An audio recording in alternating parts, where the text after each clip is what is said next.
নমস্কার, আপনারা দেখছেন ত্রিপুরার খাস খবর।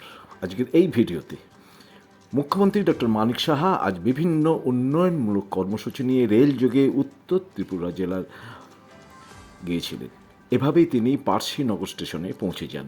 উদ্বোধন করেন RCPE-তে বহু প্রত্যাশিত ডক্টর অরুণাভ রায় সিনথেটিক অ্যাথলেটিক ট্র্যাকের।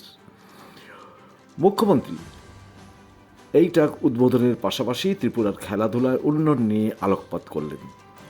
তিনি কি বললেন চলুন শুনে নিই।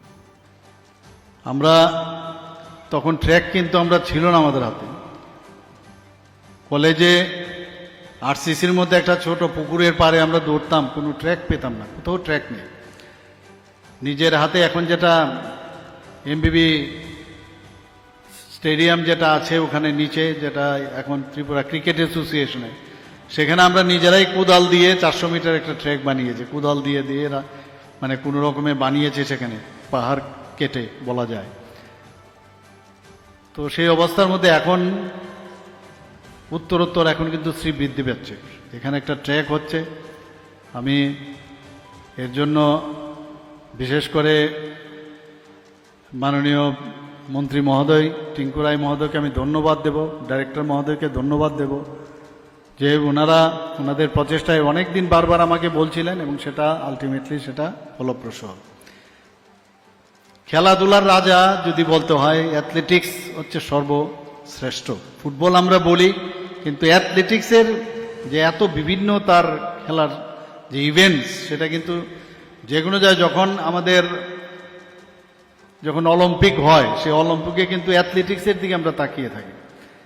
আজকে এখানে 100 metre sprint, 200 metre sprint, 400 metre long distance, 800 metre, 5000, এগুলো কিন্তু একটার পর একটা আছে। পেন্টাথলন, ডেকাথলন, সেগুলো আমরা করতাম। হাই জাম্প, লং জাম্প, একটা হচ্ছে ট্র্যাকের বাইরে। তো আজকে এতে করে আমাদের যারা আগামী দিনের যারা অ্যাথলেট, তাদের জন্য খুবই সুবিধা হবে। আমাদের মনে আছে তখন এই যে স্টার্টিং বক্স ফিট করে, মানে যখন সেই ফায়ারিংয়ের আওয়াজ হতো, সেই টাইমের আমরা গুনতে হতো যে 1 2 3, মানে যিনি ফায়ার করবেন, স্টার্টার যিনি, উনি ওই টাইমে করে নেবেন, যাতে এর মধ্যে আর টাইমটা নষ্ট না হয়। সেগুলো আমার এখনও মনে আছে। যখন বৃষ্টি বাদলা হতো, প্র্যাকটিস করার সমস্যা হতো, বাইরে আমরা প্র্যাকটিস করতে পারতাম না। তো আমাদের যারা NIS কোচ, আমাদের এখানে রবীন্দ্র স্যার আছেন, উনি বলতেন যে 45 মিনিট যদি তোমার দৌড়তে হয়, ক্লক স্টার্ট করলাম, এই 45 মিনিট তোমার মানে এই যে আমরা যেটা রোপ আমরা চালাই, সেই রোপের আমরা সেটা করতে হতো। তো সেইভাবে আমাদের প্র্যাকটিস হতো।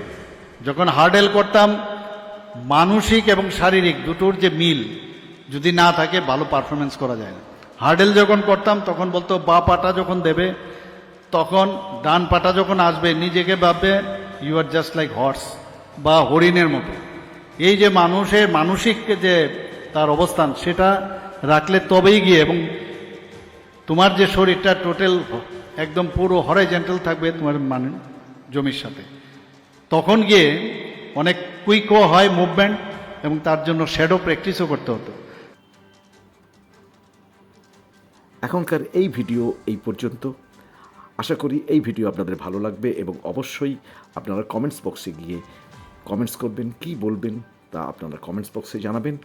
আর এই পর্যন্ত আপনারা ভালো থাকবেন, সুস্থ থাকবেন, আর আমরা ফিরছি শীঘ্রই পরবর্তী ভিডিও নিয়ে।